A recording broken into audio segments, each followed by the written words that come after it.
Hi, today I'm going to tell you a unique story. I just read the story on how a daughter was raised and decided to share. My dad always sounds it in my ears. Simi, you must be tough. Being girlish and being ladylike is not an excuse for weakness. This he still says to I and my sister. Till this very day, all the children were raised to do the masculine as well as the feminine tasks. My sister and I started winding a 15 kVA generator as soon as we got one. I learned how to wash a car, internal and external, before the age of 16. I started learning driving immediately after secondary school. My dad told me that before he allows me to drive out independently, that I must learn to change car tires. I remembered I was forming edgy butter and my dad said to me, if you are driving on a lonely highway and you need to change your tire, what would you do?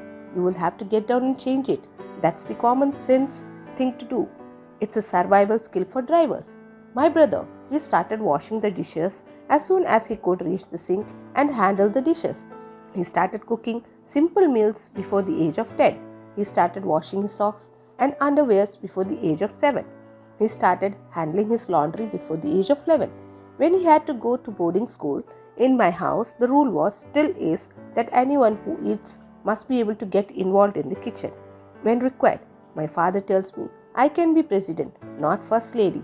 There is nothing wrong with being a first lady, but there is also nothing wrong with being the husband of the president.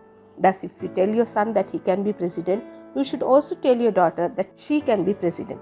The hidden but significant psychology behind this is that telling your daughter that she can be president pushes her to be great, while telling her that she can be a first lady pushes her to aspire to marry a great man and probably reduces the needed inspiration to aspire to exercise her maximum potentials. We need not teach our girls to believe that the best they can be is to exist under the success of a man, their husbands. It is disfavor to humanity to raise your son with the impression that he is better than other females.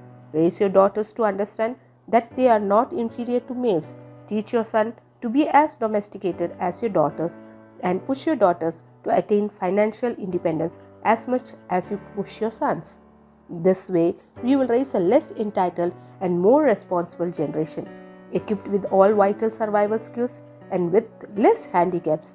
Charity begins at home, not in the offices or workplace. Bye.